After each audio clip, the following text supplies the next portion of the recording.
Hello, in this video I want to explain to you top 5 bizarre facts about the Croatian fascists, and I'm referring to the Ustasha movement from World War II. Here you can see their symbol, a giant letter U.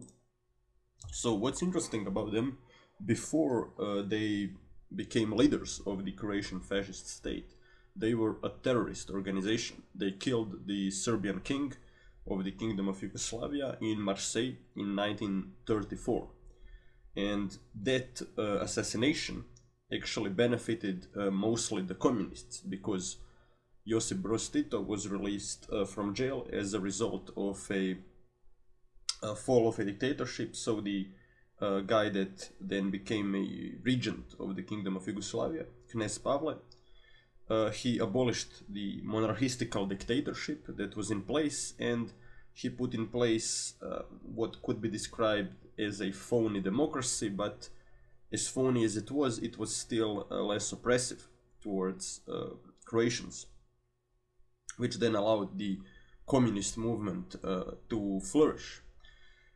And what's also interesting, in the period of the dictatorship, as both the Croatian communists and generally communists and the Ustaše, the fascists, were put in prisons and often killed and beaten in these prisons, there was a weird kind of solidarity that in some aspects existed between communists, Croatian communists and fascists. Although they did hate each other, they would still commemorate every time one member of the communists or fascists gets killed. Both sides would commemorate it. But okay, so what's so bizarre about the Ustasha movement is that they were a terrorist organization before they became in charge of a fascist state. And in many aspects they actually remind me of Hamas in Palestine. And why is that? Well, on these posters, here it is written "Never a slave," and here it is written "All for one and one for all." So in what sense do they remind me of Hamas? Well, both movements are, in a bizarre way, a reflection of this genuine desire for a state.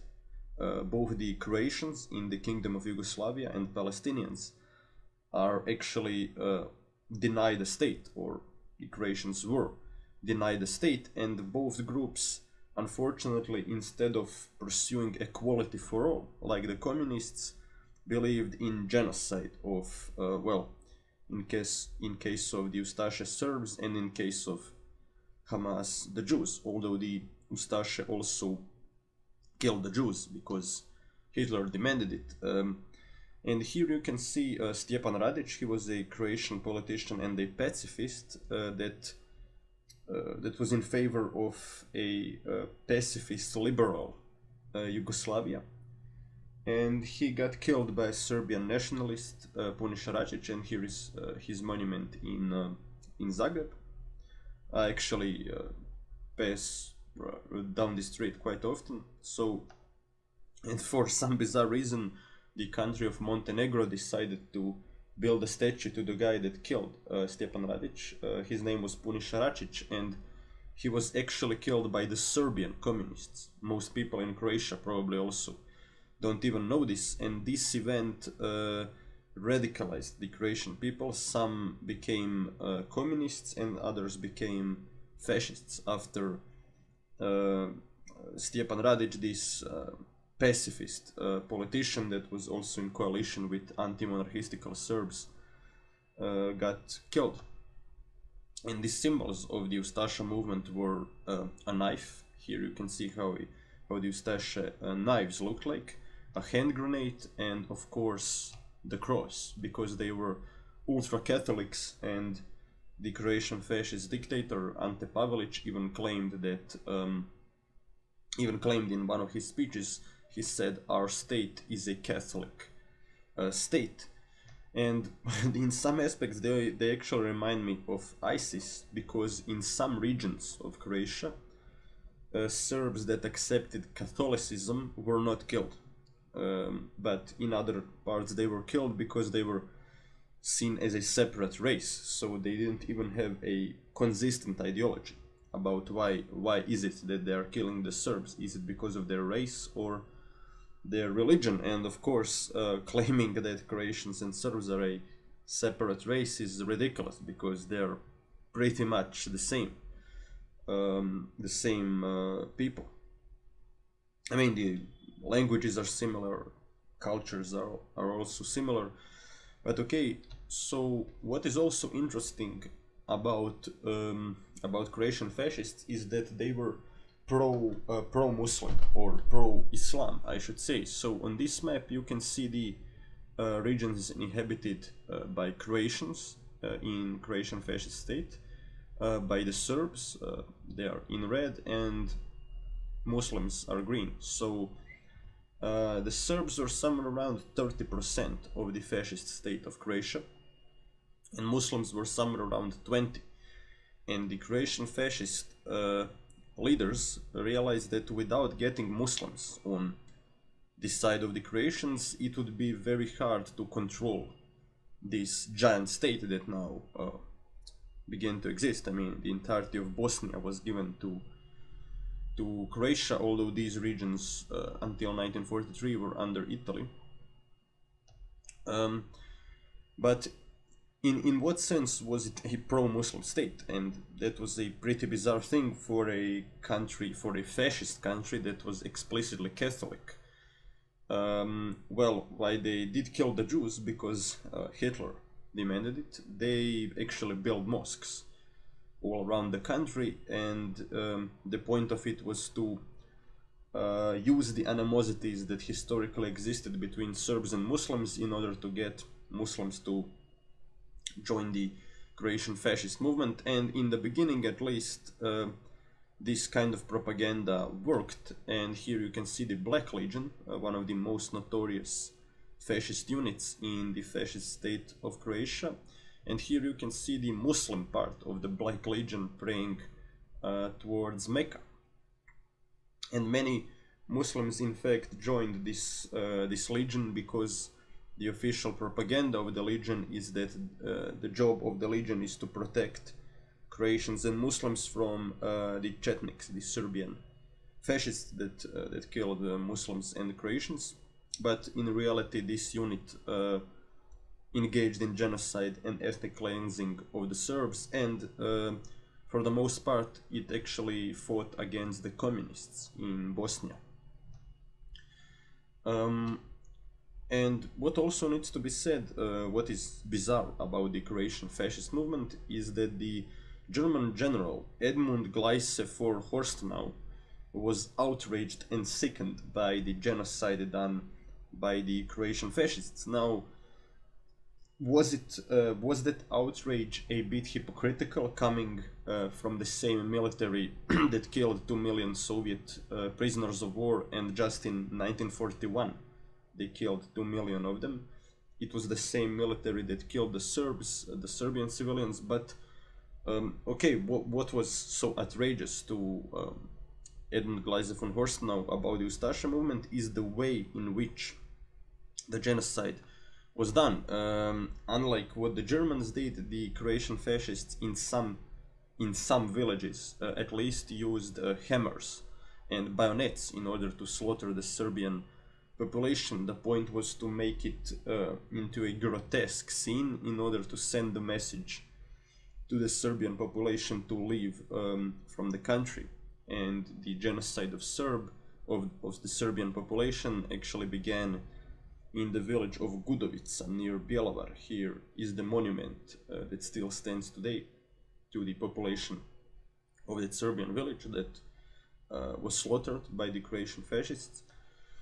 And yes, as I already said, in that village they used bayonets to massacre the Serbian population. And yeah, I would actually agree that the Ustasha genocide was often more grotesque and visually disturbing because it was done with hammers and knives, but from a moral perspective, I would say it was just as bad as the German genocide that happened. Okay, so another bizarre thing about the fascist state of Croatia was that in theory it was a totalitarian state, but in reality, due to the weakness of its government, the Ustasha were unable to collect taxation in the eastern parts of the country, simply because the population of the state disliked them, and they were never democratically elected. Many people in Bosnia even didn't feel any kind of loyalty towards the Croatian state, and it was a very decentralized state, which is why many people simply refused to pay taxes. And the parliament of the Croatian fascist state was actually only assembled once during the entire duration of the existence of the fascist state of Croatia, and and all the members of the parliament were selected personally by the fascist dictator Ante Pavelić. You can see him in this picture. So here you can see how the entire state was split into 22. It was called župe, or 22 essentially mini warlord states, one could say, and often the Ustaše leaders of these units within the state, as they were called, župe, they often behave like African warlords. For example, Ljubo Kvaternik, one of the leaders, so he was the leader of this region. He even started to kill the Serbian population before he received an order, and he killed them out of personal greed in order to steal their cattle and their property. So yeah, it very much reminds me this state of like African states like Sierra Leone during the Civil War, for example.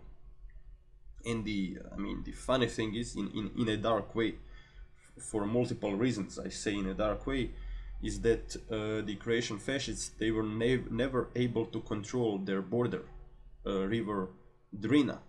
It is only once, it was called Operation Trio, or the Third Enemy Offensive, that is how the communists called it.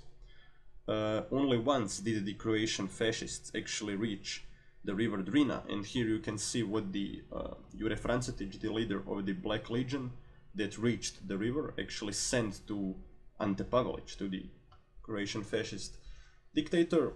And the only reason why the Black Legion was able to reach the river Drina in the first place is because in 1942 there was a war broke out in Bosnia between Serbian nationalists, the Chetniks, or the Serbian fascists, I believe we can call them that, and the communists. So unlike in the territories of what is Serbia today and what is Croatia today, in Bosnia, for a short period of time, an alliance between Chetniks and partisans, the communists, did exist.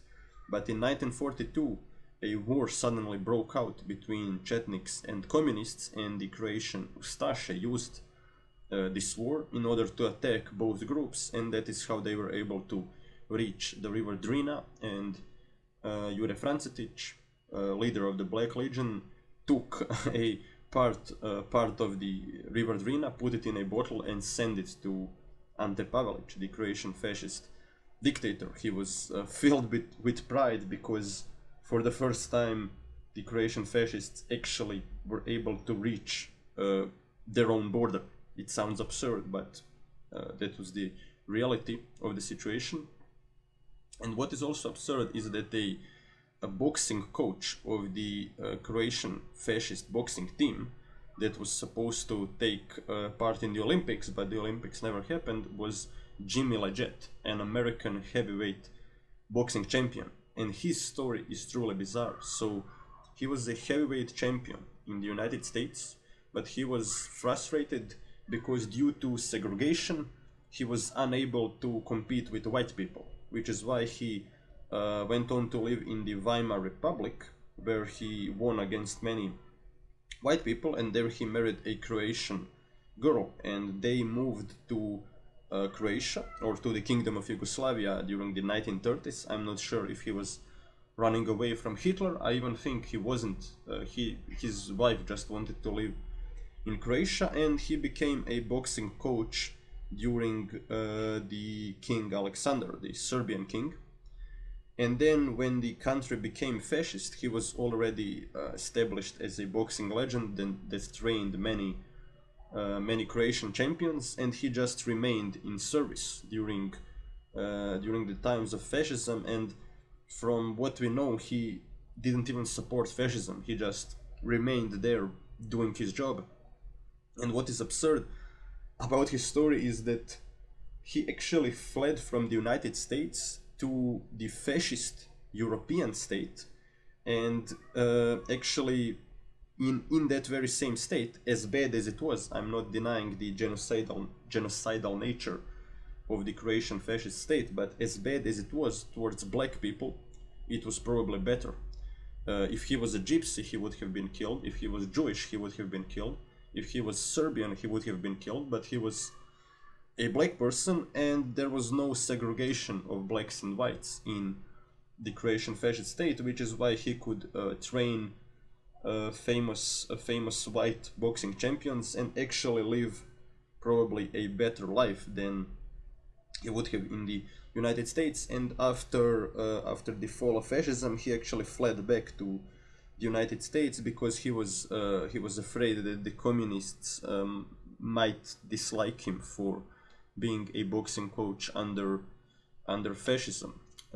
Okay, that is all for this video, and see you in the next one. And don't forget to like, share and subscribe if you liked this video.